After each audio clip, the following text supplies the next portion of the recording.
This is a follow-up on that collision with the barge accident in Tianjin. After the collision, the captain called BTS and reported the accident and was ordered to drop anchor. Then MSA, which is Maritime Safety Authority of China, started investigation. Captain and the second mate were taken ashore to MSA office for investigation, for interviewing.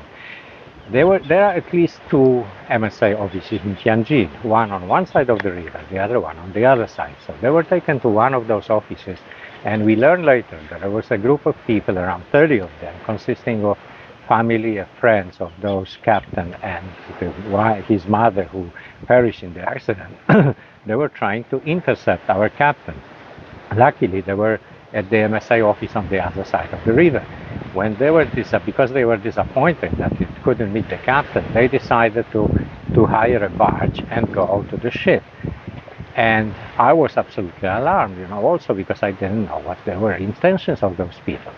And the same happened with the crew. When they saw a barge approaching with around 30 people holding some banners and yelling and shouting something in Chinese, they were absolutely terrified. They didn't know what to expect. They thought that the intentions were hostile and they may end up having their throats slashed. So what did they do? They hid themselves in the citadel.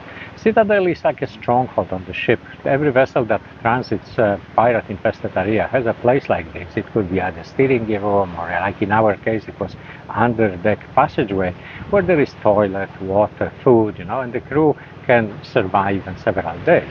So they locked themselves up in this citadel. And these people from the barge, they invaded the vessel. I followed on a boat with the police officers, and when we got on board, I was trying to get the crew out, and I was knocking on the door. I was yelling. I was sending using chipping hammer. I was banging on the door, sending SOS message, but they wouldn't open until several hours later.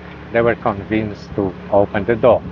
In the meantime, I was absolutely convinced that the police would remove forcefully these invaders from our vessel. But to my surprise, it didn't happen like that. The police were really gentle. They were trying to comfort and console the people, talking to them, and later we were also told to actually interact with them, talk to them, tell them it was just an accident, and so on.